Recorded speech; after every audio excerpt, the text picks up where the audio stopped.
Gold, trusted gold buyers. మీరు తాకట్టు పెట్టిన బంగారాన్ని విడిపించి ఈ రోజు ఉన్న మార్కెట్ ధరకు కొనబడను.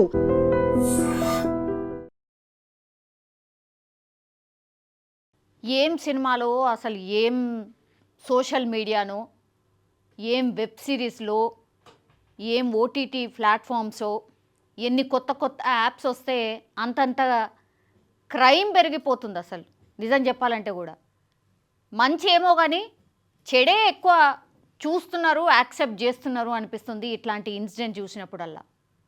ఇది ఎంత ఘోరం అంటే అసలు ఎవరు కూడా ఊహించరు అన్నట్టు. ఇక తల్లిదండ్రులకైతే అసలు ఊహకు కూడా అందదు ఈ ఇన్సిడెంట్.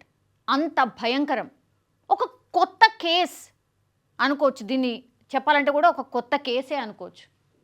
సినిమాలు, వెబ్ సిరీస్లు ఒకప్పుడు ప్రేక్షకులకు ఆనందాన్ని పంచేవి, కానీ ఈ మధ్య మాత్రం ఆత్మహత్య చేసుకోవడానికి ప్రేరేపిస్తున్నాయి. ఇది దానికి సంబంధించిన వార్త. మొన్న ఈ మధ్య సూక్ష్మదర్శిని అనే తమిళ సినిమాను చూసి హైదరాబాద్లో హత్య చేసిన విషయం మనకు తెలిసిందే. ఇప్పుడు అలాంటి తరహాలోనే మరో ఘటన వెలుగు చూసింది. వెబ్ సిరీస్ని చూసి బాలుడు ఆత్మహత్య చేసుకున్నాడు. ఏంటి, దీన్ని నమ్మలేకపోతున్నారా అంటే ఇది నిజమే. యాక్చువల్లీ ఈ ఘటన బెంగళూరులో జరిగింది. బెంగళూరులోని గాంధార్ అనే ఓ 14 ఏళ్ల కుర్రాడు జపనీస్ వెబ్ సిరీస్, అసలు జపనీస్ వెబ్ సిరీస్ ఎందుకు చూడాలి? జపనీస్ వెబ్ సిరీస్ని చూడడం ఏంది? ఈ మధ్యకాలంలో కొరియన్ అని, జపనీస్ అని మనకు రాని భాషను వెబ్ సిరీస్ను చూస్తున్నారు. ఎంత ఇంట్రెస్ట్గా తెలుసా? కనురెప్ప పాటు కూడా ఇట్లా మిస్ అయితలేరు.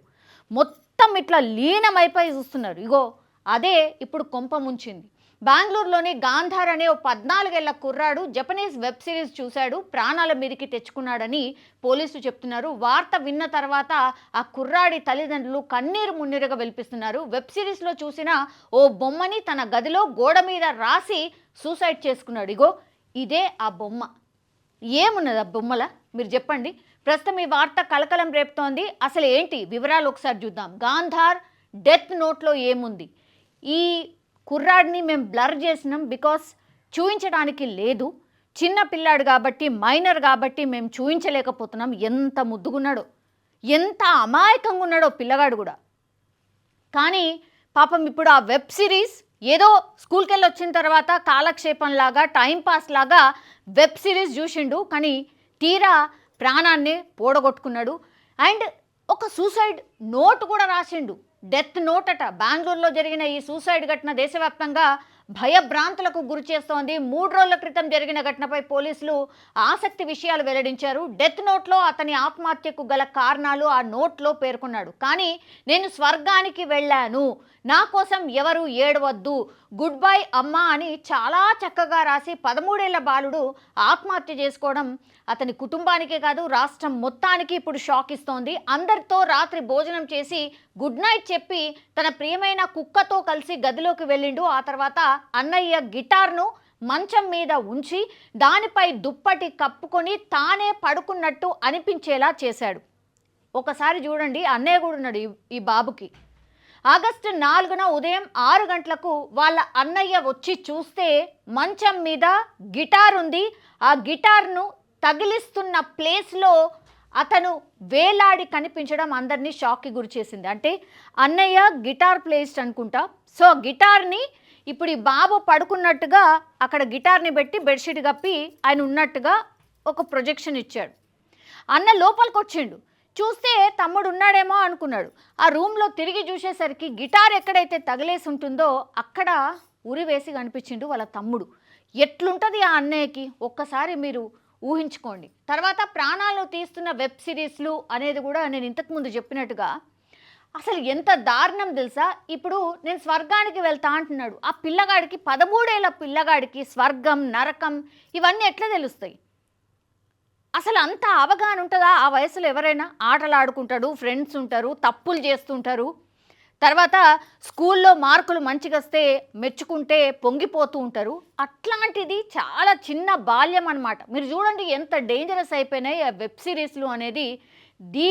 ఇది బెస్ట్ ఎగ్జాంపుల్ అనమాట. ఇది షాకింగ్ అంటే షాకింగ్ ఇన్సిడెంట్. ప్రాణాలు తీస్తున్న వెబ్ సిరీస్లు మనం ఇప్పుడు మాట్లాడుతున్నాం. వెబ్ సిరీస్లు ప్రాణాలు తీస్తున్నాయి అని మాట్లాడుతున్నాం. నెక్స్ట్ ఇంకో ఇన్సిడెంట్ జరిగినప్పుడు మళ్ళా వచ్చి ఇగో ఇదో కథ అయింది, ఇదైంది, మళ్ళీ ఇంకొక ఆయన చనిపోయిండు అని చెప్పుకోవడం తప్ప దీని మీద నియంత్రణ ఉంటుందా? దీన్ని ఎవరన్నా ఆపగలుగుతారా? ఇప్పుడు చూడండి, గాంధార్ జపనీస్ భాషలో విడుదలైన ఓ వెబ్ సిరీస్లోని అన్ని ఎపిసోడ్లను క్రమం తప్పకుండా చూసేవాడని కుటుంబ సభ్యులు పోలీసులకు చెప్పారు. తల్లిదండ్రులు కూడా ఊహించుండరు. జపనీస్ భాషలో ఏదో వెబ్ సిరీస్ చూస్తున్నాడులే అనుకొని ఉంటారు. ఎవరైనా సరే అక్కడి వరకే ఆలోచించగలుగుతాం కదా.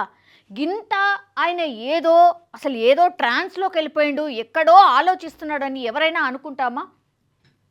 ఆ కోణంలో పోలీసులు ఇప్పుడు దర్యాప్తు చేస్తున్నారు. చివరికి విస్తుపోయే నిజాలను బయటపెట్టారు. దానివల్లే ఆత్మహత్య చేసుకొని చనిపోయి ఉంటారని వెల్లడించారు. ఈ మధ్య సినిమాలను చూసి హత్యలు చేస్తున్న విషయం మనకు తెలిసిందే. అందుకు ఉదాహరణ హైదరాబాద్లో ఇటీవల జరిగినటువంటి కుక్కర్ ఘటన మనకు తెలుసు కదా. భార్యని భర్త ఎంత దారుణంగా మొత్తం ముక్కలుగా చేయడం ఏందో, ఆమె తీసుకుపోయి ఆమె శరీర భాగాల్ని కుక్కర్లో ఉడకబెట్టడం ఏందో, దాన్ని పౌడర్ చేసి ఫ్లష్ అవుట్ చేయడం ఏందో, అసలు ఆ ఘటన నెల రోజుల పాటు సిరీస్ లెక్క నడిచింది తెలుసా. ఆ చుట్టుపక్కల వాళ్ళైతే అసలు భయపడిపోయినరు. ఆ ఇంట్లో ఉన్న వాళ్ళైతే, అంటే కింద పోర్షను పైన వేరే వాళ్ళు ఉంటారు, అసలు ఊహకు కూడా అందదన్నమాట. గతంలో ఆర్మీలో పనిచేసిన ఆఫీసర్ ఆయన ఎంత కోపం ఉంటే వేరే రూపంలో ఏదో సంథింగ్ చేయొచ్చు, కానీ ఇంత దారుణంగా మొత్తం భార్యని శరీర భాగాలంతా కట్ చేసి దాని తర్వాత కుక్కర్లో ఉడకబెట్టి బాత్రూంలో ఫ్లష్ అవుట్ చేయడం ఏంది? ఇంత దారుణంగా మనుషులు తయారైనరా? ఇప్పుడు ఆ ఘటననే ఇప్పుడు దీనికి కూడా ఉదాహరణగా చూపిస్తున్నారు.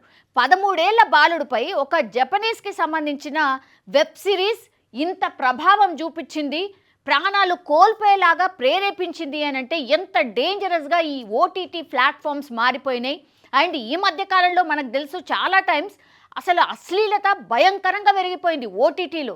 అంటే ఎప్పుడో యుక్త వయసులో ఏవైతే తెలుసుకోవాల్సిన విషయాలు ఉంటాయో అవన్నీ కూడా అసలు చిన్నపిల్లలు చూసేస్తున్నారు.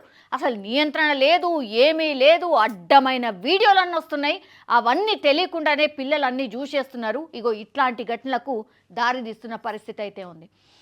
సో ఇప్పుడు వెబ్ సిరీస్ వల్ల మరో ప్రాణం పోయింది. ఈ వార్త ప్రస్తుతం దేశవ్యాప్తంగా సంచలనాన్ని క్రియేట్ చేస్తోంది. ఆత్మహత్యకు ప్రేరేపించేలా ప్రజలను మార్చే వెబ్ సిరీస్లను ప్రసారం చేయొద్దు అంటూ ఓటీటీ సంస్థలకు కొందరు వార్నింగ్ కూడా ఇస్తున్నారు. ప్రభుత్వం ఇలాంటి వాటిని ప్రోత్సహించకుండా కఠిన చర్యలు తీసుకోవాలని ప్రజలు డిమాండ్ చేస్తున్నారు. యాజ్ ప్రజలుగా ప్లీజ్, ప్రజల బాగు కోసమే కదా గవర్నమెంట్స్ ఉండేవి. మరి ఇట్లా ప్రాణాలు పోతుంటే, చిన్న పిల్లల మీద ఇంత ప్రభావం చూపిస్తుంటే మనకెందుకు ఇట్లాంటి వెబ్ సిరీస్లు? దేనికి? జ్ఞానం పంచడానికి మనం ఏమైనా తీసుకోవడానికి ఉంటేనేమో అట్లాంటివి ఎంకరేజ్ చేయండి, నో ప్రాబ్లం. కానీ అసలు మన భాష కాదు, మనోళ్ళు కాదు, మన మనుషులు కాదు. ఇది చూడండి, ఈ బొమ్మనట అందులో పూర్తిగా ఆయనను ఒక ట్రాన్స్లోకి తీసుకుపోయింది.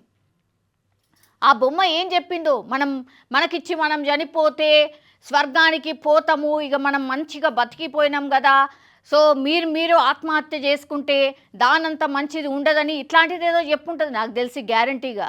జపనీస్ భాషలో ఈ బాలుడికి ఏం అర్థమైంది? ఆయన ఏం తీసుకున్నాడు? ఇప్పుడు తల్లిదండ్రులు పాపం ఏమని చెప్పాలి? మా కొడుకు దేనికోసం చనిపోయిందని చెప్పాలి? అసలు వాళ్ళు జీవితాంతం ఏమని తలుచుకొని ఏడవాలి? అత్యంత దారుణం కదా ఇవి.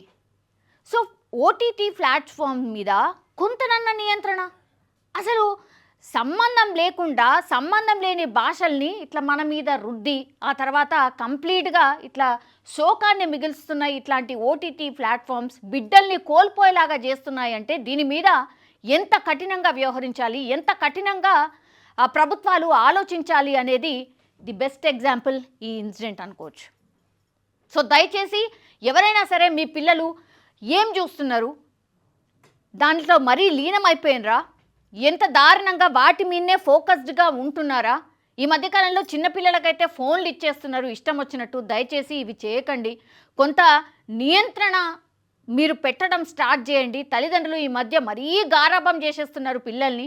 స్కూల్ కోతనేమో ముందేమో అట్లీస్ట్ టీచర్లు కొట్టి కొంత కంట్రోల్ అన్న చేస్తుండే, ఇప్పుడు అది కూడా తీసేసిర్రు. టీచర్లు కొట్టడానికి లేదు, గట్టిగా మాట్లాడితేనే పేరెంట్స్ వచ్చేస్తున్నారు. ఇవన్నీ కూడా ఇట్లాంటి అనర్థాలకే కారణం. సో దయచేసి టీచర్లు కావచ్చు, లేకపోతే పేరెంట్స్ కావచ్చు, కొంత టైం మీ పిల్లల మీద పెడితే ఇట్లాంటివి జరగకుండా ఉంటాయని నా యొక్క మనవి కూడా. అండ్ దట్ అండ్ ఇప్పుడు ఈ ఇన్సిడెంట్ మీద మీ అభిప్రాయాన్ని ఒక్కసారి తెలియజేయాల్సిందిగా కోరుతున్నాం. బికాస్ ఇవన్నీ మనకు సంబంధించిన విషయాలే, మనం ఫేస్ చేస్తున్నటువంటివే. దయచేసి ఈ ఇన్సిడెంట్ మీద మీ అభిప్రాయం ఏంటి కామెంట్ రూపంలో తెలియజేయాల్సిందిగా కోరుతున్నాం. నిజంగా ప్రస్తుతం ఉన్నటువంటి సమాజం దేనికి ప్రయారిటీ ఇస్తుంది? ఆర్థిక సంబంధాల చుట్టూ మాత్రమే తిరుగుతోంది. మళ్ళీ ఎన్నికలంగానే చాలా విరక్తి కలుగుతున్నాం. మంచి అనిపిస్తుంది కదా, లేడీస్ కూడా ఛాలెంజింగ్ జాబ్స్ చేసినప్పుడు చాలా బాగుంటది. ట్రాఫిక్ అసిస్టెంట్స్ గా నియమించిన ట్రాన్స్జెండర్స్ అందరితో సాల్యూట్ చేయించుకుంటున్నారు. ఫుడ్ డెలివరీ ఇవ్వటానికి వెళ్ళినటువంటి డెలివరీ బాయ్ అనిల్ పై కళ్ళ ముందు